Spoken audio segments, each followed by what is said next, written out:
আজি অসমবাসীৰ বাবে এটা বিশেষ দিন। আজি এজন অসমীয়াই IPLত প্ৰথম অধিনায়কৰ দায়িত্ব পালন কৰিব। ৰিয়ান পৰাগ এজন প্ৰথম অসমীয়া যি IPLৰ কোনো দলক প্ৰতিনিধিত্ব দিয়া এজন প্ৰথম অসমীয়া আৰু তেওঁ ৰাজস্থান ৰয়েলছক নেতৃত্ব দিব আৰু তেওঁ আজি প্ৰথমখন খেল অধিনায়ক হিচাপে ছানৰাইজাৰ্ছ হায়দৰাবাদৰ বিৰুদ্ধে খেলিব।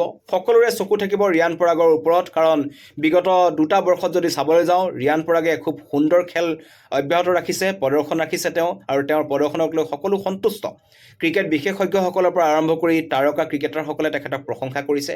ইতিমধ্যে জাতীয় দলত তেওঁ স্থান লাভ কৰিছে, ভাৰতীয় টীমৰ হৈ খেলিছে। গতিকেলৈ এইবাৰ নতুন কথা, কাৰণ তেওঁ প্ৰথম 3খন মেচ সঞ্জু চেমছন যিহেতু নাথাকিব, সেই 3খন মেচত তেওঁ নেতৃত্ব দিব। প্ৰথম মেচখন আজি আছে হায়দৰাবাদৰ বিৰুদ্ধে, আন 2খন কিন্তু বৰ্ষাপাৰাত অনুষ্ঠিত হ'ব।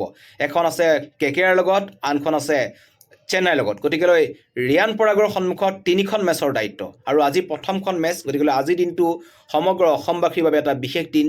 ক্ৰিকেটৰ খেলপথাৰত বা ক্ৰিকেটৰ জগতত অসমীয়াৰ দপদপনি ইতিমধ্যে আৰম্ভ হৈছে, মহিলা ক্ৰিকেটাৰসকলৰ পৰা আৰম্ভ কৰি ৰিয়ান পৰাগলৈকে। কিন্তু IPLৰ যি চমক আছে বা IPLৰ যি ক্ৰেজ আছে, তাৰ মাজত ৰাজস্থান ৰয়েলছৰ দৰে দলটোত তেওঁ নেতৃত্ব দিব। আৰু আটাইতকৈ ভাল কথা যে সাংগাকাৰাৰ দৰে খেলুৱৈয়ে ৰিয়ানৰ প্ৰশংসা কৰিছে আৰু ৰিয়ানৰ অধিনায়কত্বত বাদ দিয়াৰ ক্ষেত্ৰত সাংগাকাৰাৰ যথেষ্ট গুৰুত্ব আছে বুলি ইতিমধ্যেই ৰঞ্জিত বৰঠাকুৰে জনাইছে।